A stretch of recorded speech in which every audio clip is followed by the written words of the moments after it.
بسم اللہ الرحمن الرحیم۔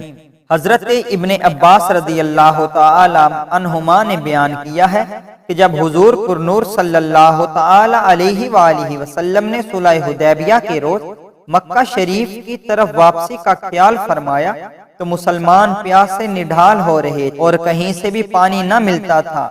آپ نے حجفہ کے مقام پر قیام فرمایا اور پھر ارشاد فرمایا، تم میں سے کون ہے جو فلاں کنویں پر جا کر مشکیں بھر کر پانی لے آئے تاکہ اللہ کا رسول اسے جنت کی ضمانت دے دے۔ یہ سن کر ایک شخص اٹھا اور عرض پرداز ہوا، یا رسول اللہ صلی اللہ علیہ وآلہ وسلم، میں پانی لینے کے لیے جاتا ہوں۔ حضور نبی کریم صلی اللہ علیہ وآلہ وسلم نے اسے سکوں کی ایک جمعیت کے ساتھ روانہ کیا۔ حضرت سلمہ بن اکو رضی اللہ تعالی عنہ نے فرمایا کہ میں بھی اس وقت ان کے ہمراہ تھا۔ جب ہم اس کنویں کے قریب پہنچے تو وہاں بہت سے درخت دیکھے جن سے طرح طرح کی آوازیں آ رہی تھی، اور وہ درخت عجب طرح سے محرک تھے اور ان سے آگ کے شعلے بھی نمودار ہو رہے تھے، جسے دیکھ کر ہم خوف زدہ ہو گئے اور اس خوف کے باعث ہم درختوں سے گزر نہ سکے اور حضور صلی اللہ علیہ وآلہ وسلم کی خدمت عالیہ میں واپس آ گئے۔ حضور نبی کریم رؤوف الرحیم صلی اللہ علیہ وآلہ وسلم نے فرمایا، وہ جنات کا ایک گروہ تھا جو تمہیں خوف زدہ کرتا تھا، اگر تم میرے کہنے کے مطابق چلتے رہتے تو تمہیں کوئی بھی پریشانی کا سامنا نہ ہوتا۔ یہ سن کر ایک اور صحابی اٹھا اور عرض کرنے لگا، یا رسول اللہ صلی اللہ علیہ وآلہ وسلم، میں جاتا ہوں۔ وہ بھی سکوں کے ایک گروہ کے ساتھ روانہ ہوا، لیکن وہ بھی اسی حالت میں واپس لوٹا۔ حضور صلی اللہ علیہ وآلہ وسلم نے فرمایا، اگر تم میرے کہے پر عمل کرتے تو کوئی چیز تمہارے راستے میں رکاوٹ نہ بنتی۔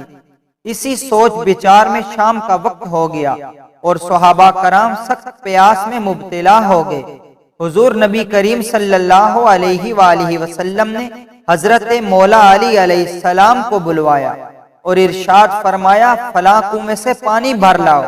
حضرت سلمہ بن اکو رضی اللہ تعالی عنہ کا بیان ہے کہ ہم اپنے کندھوں پر مشکیں اور ہاتھوں میں تلواریں لیے ہوئے باہر آ گئے۔ حضرت حیدر کرار ہمارے آگے آگے چلتے گئے اور درج ذیل اشعار پڑھتے گئے۔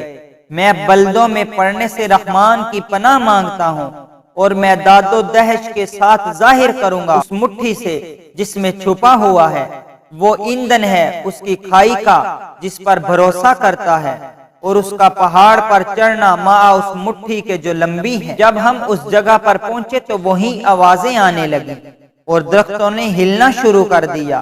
ہم خوف و ہراس میں ڈوب گئے۔ میں نے دل میں سوچا کہ علی بھی پہلے دو آدمیوں کی طرح واپس لوٹیں گے۔ یہ دیکھ کر حضرت مولا علی علیہ السلام نے میری طرف نگاہ کی اور فرمایا، میرے قدم با قدم چلتے آئیے، جو تمہیں نظر آ رہا ہے اس سے خوف نہ کھانا، اب تمہیں کوئی تکلیف نہیں پہنچے گی۔ جو ہی ہم درختوں کے جھنڈ میں آئے تو ان میں آگ کے تیز تیز شعلے نمودار ہونے لگے اور پھر ان شعلوں میں سے کٹے ہوئے سر ظاہر ہونے لگے جن میں سے سخت ہولناک آوازیں آتی تھیں۔ ان آوازوں سے ہم خوف زدہ ہو گئے، لیکن حضرت مولا علی شیر خدا علیہ السلام ان سروں سے گزرتے ہوئے کہتے جاتے تھے، میرے قدم پر قدم رکھے چلے آؤ اور ادھر ادھر مت دیکھو، اب کوئی خوف نہیں رہا۔ پھر ہم آپ کے پیچھے پیچھے چلتے گئے یہاں تک اس کنویں تک جا پہنچے۔ ہم نے ایک ڈول کنویں میں ڈالا، برا بن مالک نے ایک یا دو ڈول ہی پانی نکالا تھا کہ رسی ٹوٹ گئی اور ڈول کنویں میں گر گیا۔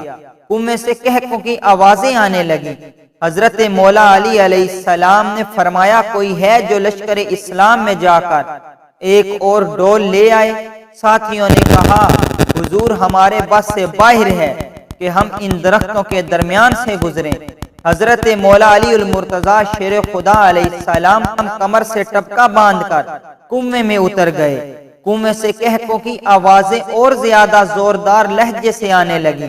جب حضرت مولا علی علیہ السلام کنویں کے درمیان میں پہنچے تو آپ کا پاؤں مبارک پھسل گیا اور آپ نیچے گر گئے۔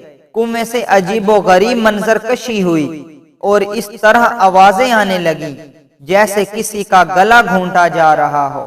اچانک حضرت مولا علی شیر خدا علیہ السلام نے یہ اشعار پڑھے: اللہ اکبر اللہ اکبر، انا عبداللہ و اخو رسول اللہ صلی اللہ علیہ وآلہ وسلم۔ اور پھر فرمایا مشقیں نیچے پھینکو۔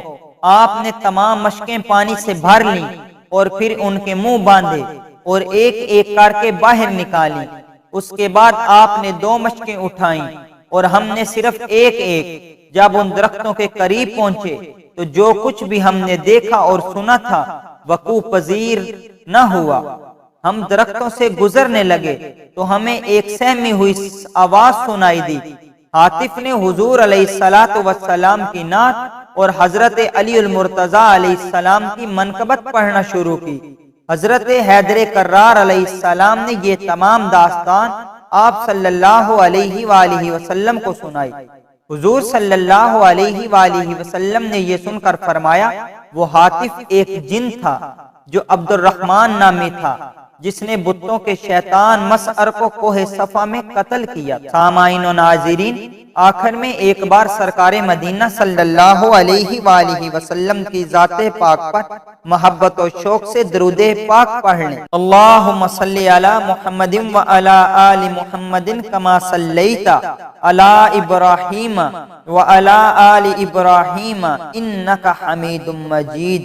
اللہم بارک علی محمد و علی آل محمد کما بارکت علی ابراہیم و علی آل ابراہیم انکا حمید مجید۔ اس طرح کے ایمان افروز واقعات سننے کے لیے، درود شریف کی فضیلت و عظمت سننے کے لیے، درود شریف کے کمالات و مشاہدات سننے کے لیے ہمارے چینل کو سبسکرائب کریں، ساتھ بیل آئیکن کو بھی پریس کریں تاکہ ہر نئی آنے والی ویڈیو آپ کو آسانی سے مل سکے۔